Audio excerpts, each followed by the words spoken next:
নমস্কার বন্ধুরা, আমি আজকে একটা সজনে ফুল, এই যে অনেকে তো শুক্তো টুক্তো করে খায়, তবে আমি এর বড়া একটা করে দেখাচ্ছি।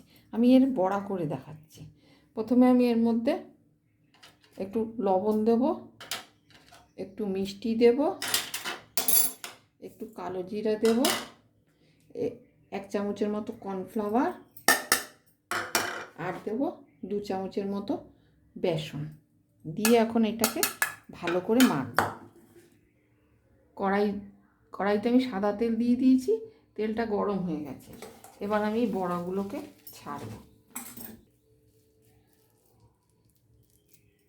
এই যে এইরকম করে ছাড়বেন, গোল গোল করে না, এরম করে ছাড়বেন, তাহলে ভালো হবে বড়াগুলো।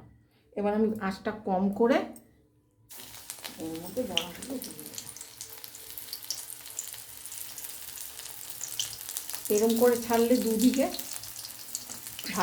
ভালো করে ভাজাটা হবে।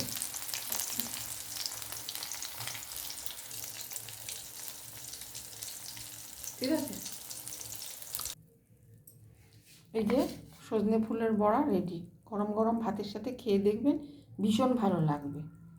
একবার বানিয়ে দেখুন।